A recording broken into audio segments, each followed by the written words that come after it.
Le petit déjeuner politique. 7h46, le petit déjeuner politique de Gaspard Ganzer, tête de liste La République en marche du 6e arrondissement de Paris et porte-parole d'Agnès Buzyn. Oui, bonjour Gaspard Ganzer. Dernier jour de campagne officielle à Paris. Les derniers sondages, alors je donne pour l'ensemble des auditeurs, Agnès Buzyn largement derrière ses adversaires. Vous êtes donc son porte-parole. Elle est à 18% des intentions de vote. Anne Hidalgo était à 45%, Rachida Dati à 34%. Bon, cela dit, on verra dimanche parce qu'il y a encore la participation, la mobilisation. C'est d'ailleurs l'un des enjeux de ces derniers moments de campagne ou pas? Je pense que c'est le principal enjeu parce que au premier tour, la participation avait été décevante, inférieure à 50%.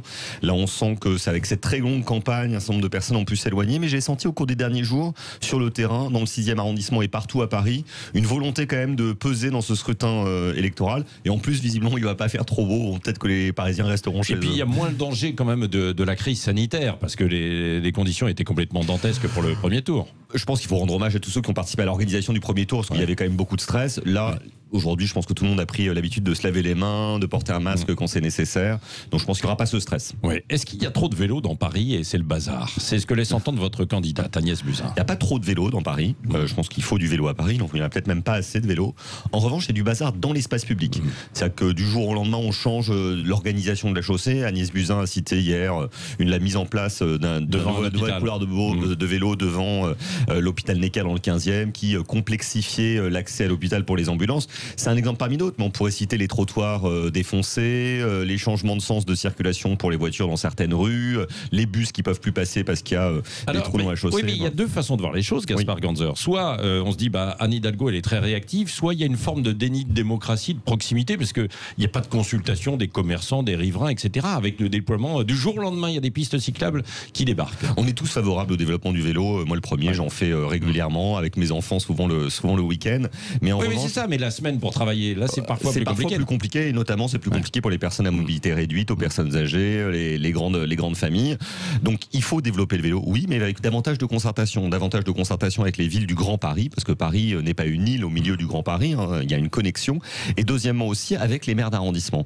Parce qu'un des reproches qu'on peut faire à la maire de Paris, c'est qu'elle ne s'est pas assez appuyée sur les maires d'arrondissement. Or, ce sont eux qui connaissent leurs habitants et les problèmes qu'il y a dans chacune des rues de leur quartier. Donc, je pense que le prochain maire de Paris, j'espère que ça sera Agnès Buzyn, tous les futurs maires d'arrondissement, et j'espère l'être dans le 6e arrondissement, auront plus de pouvoir pour gérer les choses au niveau déconcentré, au niveau micro-local, notamment sur ces questions d'aménagement de l'espace public. Oui, c'est ça. Elle veut mettre plus de Anne Hidalgo, et je ne sais pas si c'est votre cas, beaucoup plus de parking de vélos.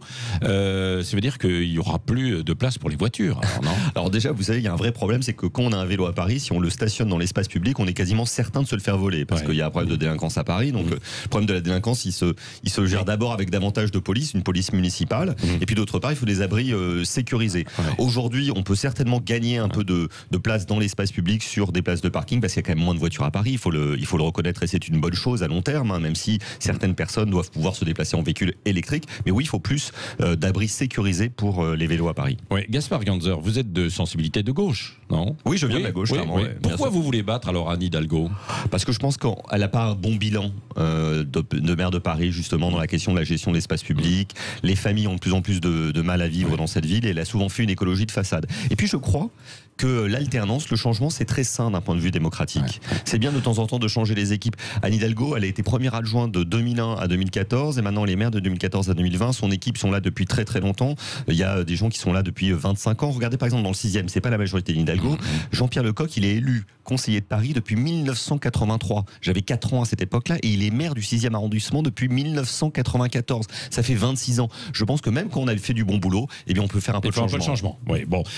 Pourquoi est-ce qu'il n'y a pas eu alors d'entente entre Rachida Dati et Agnès Buzyn? C'était peut-être la seule possibilité de battre l'actuel maire de Paris, justement. Justement parce que la victoire ne nécessite pas tous les compromis, toutes les compromissions. Il y a des vraies différences entre Agnès Buzyn et Rachida Dati, à la fois dans la politique qui est menée, et puis dans la façon de faire de la politique. Je vous rappelle que Rachida Dati a été soutenue par le père et la fille Le Pen, qu'elle a été très proche de Sens commun, qu'elle s'est opposée à l'interdiction des thérapies de conversion au Parlement européen et plein d'autres choses de ce type-là. Donc je pense que quand on fait de la politique, on ne doit pas s'allier avec n'importe qui, parce qu'au juste on veut gagner. Bon, donc voilà, même s'il y a une défaite au bout, quoi, pour vous. Écoutez, vous savez, il y a parce qu'elle dit qu'elle aurait eu quand même plus ou moins le soutien du président de la République. Je pense qu'il y a c'est du pipeau, ça. Oui, je crois, parce qu'il y a une seule candidate qui bénéficie du soutien du président de la République et du Premier ministre, c'est Agnès Buzyn, qui est la candidate de la majorité présidentielle, qui est celle qui représente le progressisme, Emmanuel Macron et Édouard Philippe à Paris.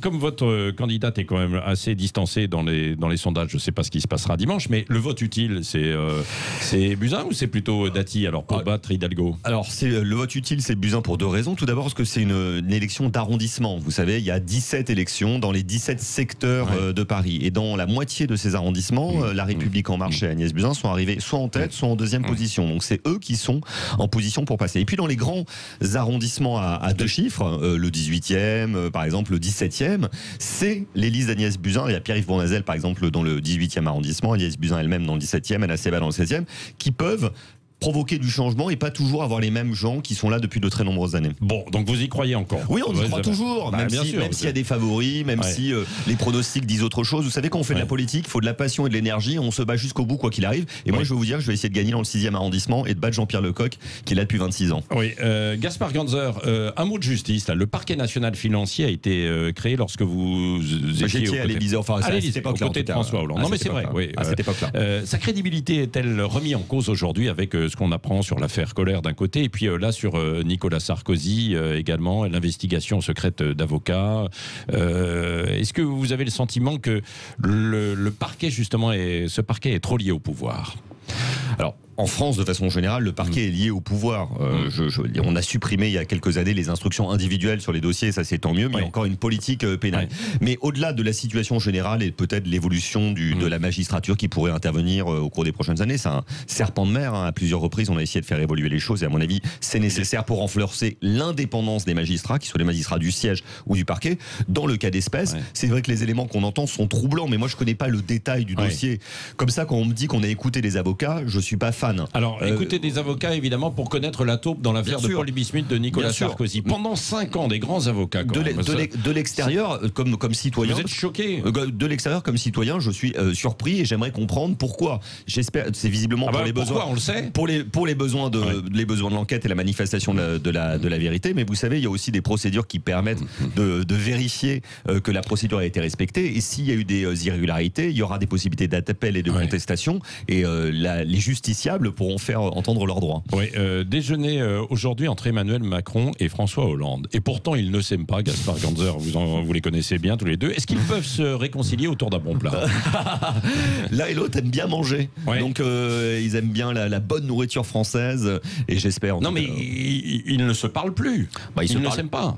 Bon, je sais pas si il faut pas être ultra affectif. Je pense qu'ils ont été extrêmement proches. Si, ils l'étaient. C'est vrai, ils ont été très très proches pendant très proches, et ensuite ça a été vraiment. Oui, parce que comme toute rupture, vous savez, c'est toujours douloureux, difficile. Mais là, de l'eau à Qu'est-ce que ça signifie ce déjeuner selon vous? Je pense que c'est bien que le président de la République, Emmanuel Macron, cherche à consulter ses prédécesseurs, Nicolas Sarkozy et François Hollande notamment, pour réfléchir aux derniers temps du quinquennat. Et je trouve ça très bien d'un point de vue républicain, blague à part, ce qu'on vous a débattu tout à l'heure, qu'il le fasse, qu'il parle à Nicolas Sarkozy, qu'il parle à François Hollande, qu'il parle à tous les groupes politiques qui composent ce pays. Parce que si on veut faire face à la grande crise économique qui est devant nous, eh bien, il faut s'appuyer sur tout le monde. Oui, sur tout le monde. C'est-à-dire aller même vers les extrêmes. Alors Nicolas Sarkozy, Emmanuel Macron devrait parler aussi aux extrêmes. Quand il y a une crise... Non, mais parce qu'il déjeune avec François Hollande. Il faut parler à tout le monde. Donc, je lui laisse le choix de l'organisation de son agenda, mais je trouve ça normal, évidemment, de parler avec tous les partis politiques républicains. Jean-Luc Mélenchon, Marine Le Pen.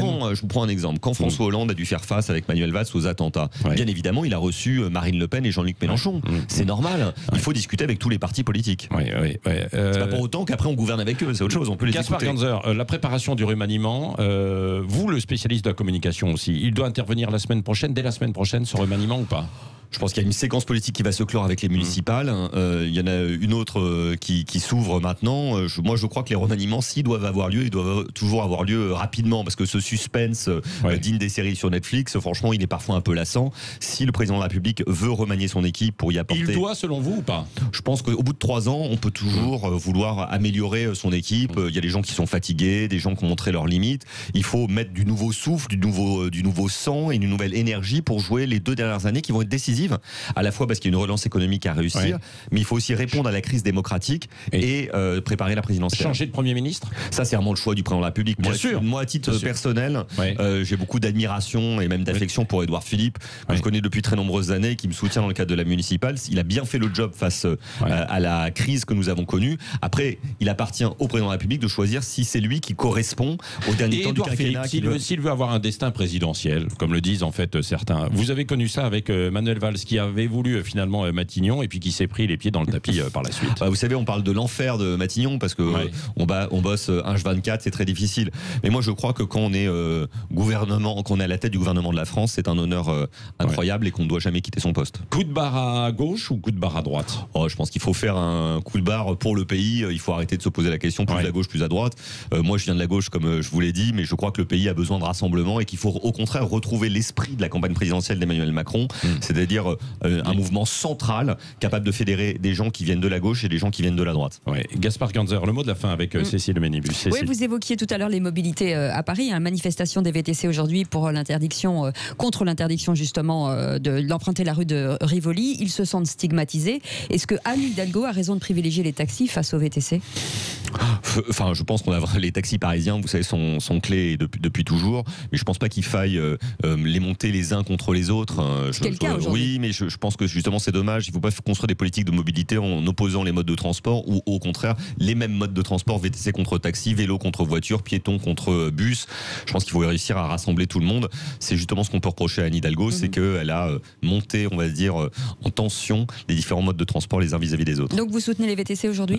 Je soutiens tous ceux qui veulent améliorer la vie des Parisiens et notamment leur permettre de se déplacer plus facilement. Merci beaucoup. Dernière ligne droite pour la campagne, Gaspard Ganzer. C'est un chemin de croix, non, avec Agnès Buzyn? C'est un marathon, je peux vous dire. Moi, je fais de la course à pied, je peux vous dire que je suis... C'est pas un chemin de croix, alors? Non, parce que vous savez qu'on fait de la politique, c'est quand même du plaisir. Moi, je fais ça parce que j'aime rencontrer les gens, discuter avec eux, tenter de les convaincre. Personne ne m'a forcé à le faire. C'est pareil pour Agnès Buzyn et tous les colistiers. On va se battre jusqu'au bout avec passion, amour pour les Parisiens. Merci Gaspard Ganzer, donc porte-parole d'Agnès Buzyn, d'avoir été avec nous ce matin sur Sud Radio. Restez avec nous, 7h58, c'est le Grand Matin Sud Radio. On continue jusqu'à